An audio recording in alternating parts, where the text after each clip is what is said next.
India के हवाले से ये भी कहा जा रहा है कि जी उन्होंने बहुत माल दिया था और करेंसी भी उन्होंने हैरानकुन तौर पे इंडियन करेंसी दे दी थी। पता नहीं रॉ वालों का क्या क्या हुआ था। क्या थप्पड़ है। सो इट्स इंडिया जो कि ये इश्यूज बना रहा है। तो मुनीर को खतरा पड़ गया है कि मोदी जी अटैक करने वाले हैं। बड़ी एक हैरानकुन किस्म की चीज है। इंडिया क्योंकि ये सर क्रीक के करीब है, एरिया वही है बेसिकली, इधर सर क्रीक है, उधर थोड़ी आगे जाए तो फिर साहिल। हाँ, बड़े पावरफुल हैं वो, पाकिस्तान के अपने आप को असल मालिक कहते हैं। बहुत सारे लोगों ने ये कहा कि हमारी मीडिया को तो शर्म नहीं आती, लेकिन चलो भला हो कि इंडियन मीडिया ये दिखा रहा। और ये यकीन करिए मैं मुख्तलिफ ग्रुप्स में मैंने क्लिप्स देखे। और पाकिस्तान की नंबर 1 आर्मी जो अभी अभी अफगानियों के हाथों में पिटाई घर का आई है, पैंटें उतार कर चौराहे पे उन्होंने टांग दिए हैं तालिबान ने, वो भी पाकिस्तान के अंदर इनकी चौकियों के पास। ये जो नंबर 1 आर्मी का नंबर 1 जो मुनीर है, उसने आईएसआई को पूछा है कि भैया तुम तो दुनिया की नंबर 1 स्पाई एजेंसी थी, तुम्हें पता नहीं लगा कि अफगानिस्तान वाले आ रहे हैं, हमें ठोक कर जाएंगे, तो तुम नंबर 1 कहां के हुए। यानी कि पाकिस्तान के अंदर आर्मी चीफ के पास इंफॉर्मेशन है कि कहां पे क्या होने वाला है, मोदी जी कब अटैक करने वाले हैं। नंबर 1 आईएसआई को पता ही नहीं था। जय हिंद दोस्तों। भारत की टॉप एजेंसी आप जानते हैं कौन सी है, जो हमेशा कोशिश करती है कि भारत के लोगों की सुरक्षा की जाए, भारत को सिक्योर रखा जाए। ऐसे में जब बात होती है पाकिस्तान, चाइना की और विदेशी ताकतों की, तो इनको निष्क्रिय करने का काम हमारी एजेंसियों ने बखूबी किया है। ऑपरेशन सिंदूर में तो आपको पता ही है किस तरह से हमने इनके छक्के छुड़ाए थे और किस तरह से पाकिस्तानियों को धूल चटाई थी।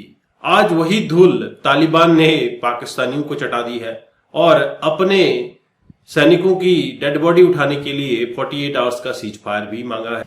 यानी कि पाकिस्तान की, जिसको ये बोलते थे मोस्ट फियर्ड आईएसआई एजेंसी है, ये अब फॉल बैक कर रही है। यानी कि दुनिया की सबसे डेंजरस स्पाई एजेंसी, आज उसको एक भी थ्रेट पता नहीं लगता। क्रैक्स आने शुरू हो गए हैं आईएसआई के अंदर। क्यों आ रहे हैं ये भी बताऊंगा, ये भी मुनीर ने एक्सप्लेन कर दिया। अब ह्यूमिलेशन क्या है, पहले नंबर्स की बात करते हैं। 200 से ज्यादा पाकिस्तानी सोल्जर्स मारे गए, फर्क नहीं पड़ता क्योंकि ये और पैदा कर लेंगे। लेकिन जो मारे गए हैं, मारा किसने है? भारत ने नहीं मारा, अफगानिस्तान के तालिबान ने मारा है। ये वही तालिबान है जिसे आईएसआई ने क्रिएट किया, उनको वेपन्स दिए, आज वही अब उन्हीं के वेपन्स को पाकिस्तान के ऊपर यूज कर रहे हैं। यानी कि उन्होंने अपनी गन्स का मुंह इनके नीचे नीचे या ऊपर कहीं भी उन्होंने कर दिया है। अब आप सोच के देखिए, ये सिक्योरिटी फेलियर नहीं है। पहली बात ये आईएसआई का फेलियर था। और वर्स क्यों हो रहा है, आईएसआई को एक भी अटैक के बारे में पता नहीं लगा। आप देखिए, एक एक करके बताऊंगा आपको। तालिबान ने अटैक किया, आईएसआई को पता नहीं था। टीटीपी ने मिलिट्री पोस्ट के ऊपर हमला किया, टेक ओवर कर लिया, इनको पता नहीं था। और ऑपरेशन सिंदूर हम करके खत्म करके वापस आ गए, इनको पता ही नहीं लगा कि हुआ क्या है, कब मोदी जी आए, कब ठोक के चले गए, इनको पता नहीं लगा।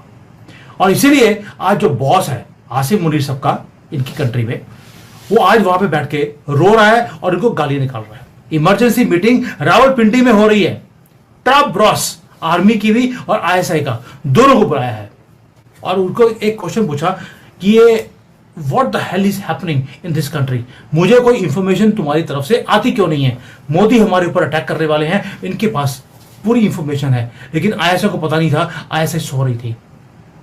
और Munir did not even hold back, उन्होंने डिमांड किया कि मुझे आंसर चाहिए आपकी तरफ से, और साथ में अल्टीमेटम दे दिए कि मुझे अगले इतने घंटों में मुझे आंसर चाहिए, सब चीजों को फिक्स करना पड़ेगा आपको, नहीं तो आपको कॉन्सिक्वेंसेस फेस करने पड़ेंगे। कॉन्सिक्वेंसेस ये हैं कि आपकी नौकरियों से आपको बाहर निकाल दिया जाएगा, और जो आपने अरबों डॉलर कमाए हैं वो सारे भी मैं ले लूंगा, क्योंकि पाकिस्तान से तो निचोड़ने का उसके पास कोई मौका नहीं है। अब आते हैं कि हो क्या रहा है। जो क्रूअल्टी है, क्रूअल आयरनी है, वो ये है कि पाकिस्तान के ऊपर भारत की तरफ से या कहीं और की तरफ से कोई थ्रेट नहीं है। उन्होंने अपना थ्रेट खुद ही क्रिएट किया है। टीएलपी, तालिबान, इवन की तहरीक-ए-लबक, ये वो एजेंसी है या जो ऑर्गेनाइजेशन है जिसे यूज करते रहे पॉलिटिकल पार्टीज के अगेंस्ट। कभी नवाज शरीफ को अंदर कर दिया, कभी इमरान खान की गवर्नमेंट को गिरवा दिया। ये सारे के सारे लोग जो पॉलिटिशियंस को कंट्रोल करने के लिए था, आज वही तहरीक लद्दाख वो आर्मी को ठोक रही है। लिटरली लद्दाख के लोगों ने इनकी पैंटें उतारी हैं और इनको नंगा करके इनको भगाया है। अब आप सोच के देखिए, जहां पर आर्मी का ये हाल होता हो, रेडिकल्स वहां पर तेज होते हो, वहां पर आर्मी चीफ इमरजेंसी मीटिंग करके ISI नंबर 1 वाली उसको बोलता है तुम कर क्या रहे थे। मैं कहता हूं आसिम मुनीर, तुम क्या कर रहे थे भाई? क्या तुम्हारे यहां पर युद्ध हो रहा था? प्रेसिडेंट तो आया नहीं आपकी हेल्प करने के लिए, ना ही सऊदी अरेबिया आया, ना ही कतर आया। सबको फोन किया कि प्लीज हमें अफगानियों से बचा लीजिए। बाद में खुद ही बोल दिया हम सरेंडर करने को तैयार है, आप बस हमारे ऊपर अटैक मत करना। ये आज ISI के चीफ को बोल रहा है तुम क्या कर रहे थे। मैं कहता हूं आसिम मुनीर, तुम क्या कर रहे थे जब तुमने कंट्री को बेच के आगे अमेरिकन के हाथों में? इवन कि चाइना, जिसको तुमने अल्लाह की झूठी कसम खा के बोला था हम हमेशा आपके साथ रहेंगे, हम अमेरिका के साथ नहीं आएंगे, तुमने उनको भी धोखा दे दिया। चलो वो तो अल्लाह की कसम खा ली तो धोखा तो होगा ही। अब दोस्तों, ये सारा जो स्यापा हुआ है, ये हुआ क्या और हुआ कैसे? डिप्लोमेटिक थप्पड़ मारा अफगानिस्तान के फॉरेन मंत्री ने जब वो भारत में था। क्या बोल दिया उसने? Kashmir is integral part of India, और जब हम वेट कर रहे हैं कब अफगानिस्तान का बॉर्डर भारत के साथ जुड़ जाएगा। Let that sink in. ये छोटी स्टेटमेंट नहीं थी जिसके बाद आसिम मुनीर पागल हो गया है। तालिबान जिसको पाकिस्तान ने क्रिएट किया, आज वो बोल रहा है कि अफगानिस्तान और भारत का बॉर्डर कश्मीर में जुड़ता है। सोच के देखिए, इससे बड़ी एम्बैरेसमेंट वो हो नहीं सकती। और ISI को पता ही नहीं था कि उनका फॉरेन मंत्री भारत में आ रहा है। दैट्स वाई अब इसकी जब इन्वेस्टिगेशन करी मैंने कि जो ISI है जो नंबर 1 होती थी, आज नंबर लास्ट भी नहीं है। रीजन क्या है? उसका रीजन भी एक ही आदमी है, उसका नाम है आसिम मुनीर। हर चीज में वो अपना कंट्रोल चाहता है, हर चीज में उसकी इंटरफेरेंस है। माइक्रो जो डिसीजंस होते हैं, छोटे छोटे डिसीजंस, वो भी आसिम मुनीर खुद करता है। किसकी अपॉइंटमेंट होगी, कौन सा ऑपरेशन करना है, कौन सी स्ट्रैटेजी है। ISI अपने आप से कोई डिसीजन नहीं ले सकता, हर चीज आसिम मुनीर करता है। आपको याद होगा ऑपरेशन सिंदूर में मोदी जी ने बोला था कि जो इसके पीछे था, जिसने मास्टरमाइंड था, भारत की इंटेलिजेंस एजेंसी का भौकाल देखकर तो आज अमेरिका भी हैरान है। सबसे पहले राजनाथ सिंह ने सर क्रीक को लेकर जो चेतावनी पाकिस्तान को दी थी, उसके बाद पाकिस्तान हक्का बक्का रह गया। दूसरी बात, जब ऑपरेशन सिंदूर के बाद आतंकियों ने अपने कैंप्स पीछे करने शुरू किए, तो भारतीय एजेंसियों को खबर थी कि अब ये कैंप डीप इनसाइड KPK में जा चुके हैं।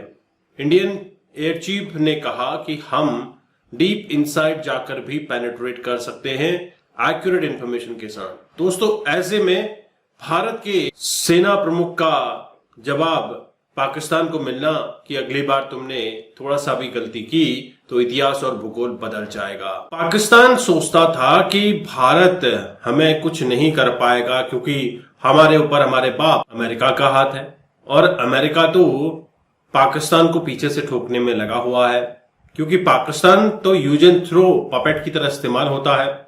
और पाकिस्तान एक हीरा मंडी आप समझ सकते हैं, जिसको जब दिल किया हीरा मंडी से उठाया माल और फिर उसे अपने फायदे के लिए यूज कर लिया। ऐसा ही कुछ आप देखिए पाकिस्तान की स्थिति हो चुकी है। डोनाल्ड ट्रंप ने बगराम एयरबेस, क्रिटिकल मिनरल्स को लेकर जिस तरह के बयान दिए थे अफगानिस्तान में, उसका काम करना शुरू कर दिया पाकिस्तान ने और खामियाजा भुगतना पड़ रहा है। और आमिर खान मुत्तकी ने जो कहा कि भारत का POK कश्मीर अभिन्न अंग है और हम वेट कर रहे हैं कि कब भारत और अफगानिस्तान के बॉर्डर आपस में मिले। इससे पाकिस्तान की नींद तो हराम हो ही गई है, और वहीं अमेरिका भी सोच रहा है कि भारत ने ये किया तो कैसे किया।